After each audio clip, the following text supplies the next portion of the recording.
Assalamualaikum warahmatullahi wabarakatuh dan selamat siang. Perkenalkan, nama saya Deistela Mayaria, jurusan S1 Keperawatan, mahasiswa Stikes Andini Persada Mamuju. Pada kesempatan kali ini, saya akan memberikan edukasi mengenai penyakit diabetes pada lansia. Nah, kita tahu bahwa kesehatan dan menjaga kesehatan sangatlah penting untuk kita manusia agar terhindar dari berbagai penyakit, terkhususnya pada lansia, di mana masa menua merupakan masa perubahan yang dialami setiap individu akibat penurunan dari fungsi tubuh. Nah, pada lansia, di mana seiring bertambahnya usia mereka, maka sistem kekebalan tubuh mereka akan menurun, sehingga akan sangat mudah terserang berbagai penyakit. Salah satu contoh penyakit pada lansia yaitu diabetes mellitus. Diabetes mellitus merupakan penyakit yang menduduki peringkat ke-6 penyebab kematian di Indonesia. Nah, lalu apakah diabetes mellitus itu? Berikut penjelasannya.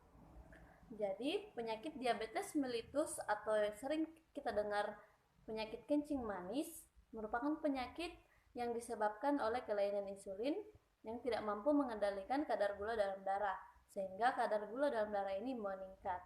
Seorang yang mengalami peningkatan gula darah di atas 126 mg dl atau gula darah acaknya diperiksa di atas 200 mg dl. Lalu, apa penyebab dari diabetes mellitus ini?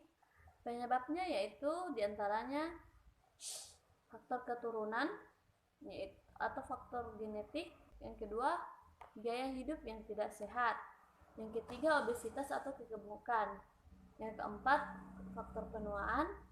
Yang kelima, kerusakan kelenjar pankreas. Dan mengapa diabetes mellitus terjadi pada lansia? Ini diakibatkan resistensi insulin yang meningkat ditambahi dengan gaya hidup lansia yang lebih santai atau kurang gerak, atau lansia kebanyakan cuma di rumah saja, jadi tidak melakukan aktivitas apapun, sehingga sangat mudah untuk terserang penyakit. Lalu, apa tanda dan gejala pada diabetes mellitus? Tanda dan gejala pada diabetes mellitus yang pertama yaitu polidipsi atau banyak minum, yang kedua poliuri atau banyak kencing, yang ketiga, tubuh terasa lemah atau sangat mudah merasakan lelah.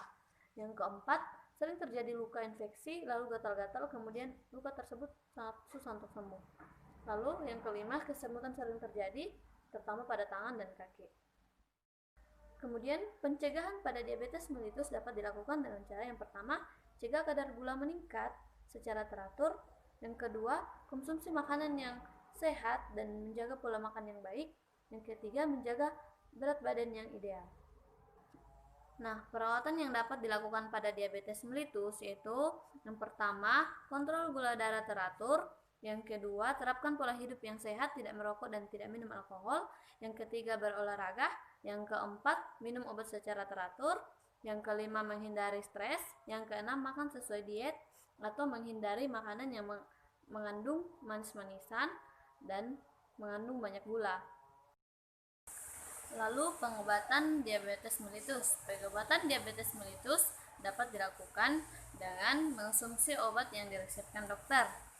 Obat diabetes mellitus ini terbagi dua, yaitu obat yang dikonsumsi melalui oral atau melalui mulut. Yang kedua yaitu suntikan insulin. Pengobatan diabetes mellitus ini juga dapat dilakukan dengan pengobatan rumahan. Dengan cara yang pertama, menjaga pola makan dan asupan gizi, banyak mengonsumsi makanan yang bergizi, yang rendah lemak dan rendah kalori. Contohnya, biji-bijian atau karbohidrat kompleks seperti nasi merah, kentang yang direbus atau dipanggang, lalu roti. Kemudian daging tanpa lemak yang dikukus, rebus, dipanggang ataupun dibakar. Kemudian sayuran hijau, baik brokoli maupun bayam yang dimasak ataupun dikukus juga. Lalu buah-buahan segar. Jika buah-buahan tersebut kita buat jus, sebaiknya jangan ditambahkan gula. Kemudian kacang-kacangan, termasuk kacang kedelai dalam bentuk tahu yang direbus ataupun ditumis. Pengobatan rumahan yang dapat dilakukan yang kedua yaitu olahraga teratur. Manfaat olahraga teratur bagi penderita yaitu membantu menjaga berat badan turun. Berolahraga dilakukan 3 kali dalam seminggu dalam waktu 30 menit sampai 45 menit. Namun jika penderita adalah tipe orang yang jarang berolahraga, baiknya lakukan 5-10 menit pada awal olahraga. Kemudian yang ketiga, rajin cek gula darah secara teratur. Yang keempat, pastikan penderita selalu meminum obat atau suntikan insulin.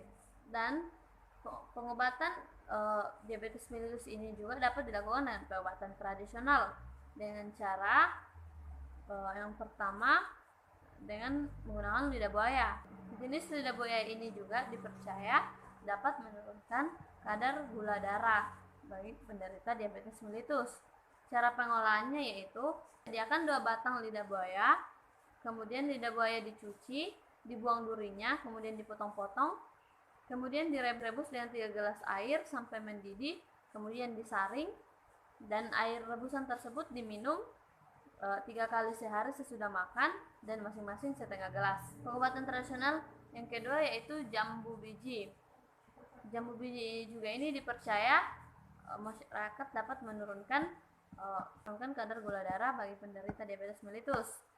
Cara pengolahannya yaitu sediakan 1 buah jambu biji, kemudian jambu biji tersebut dipotong menjadi 4 bagian, kemudian direbus dengan 1 liter air sampai mendidih.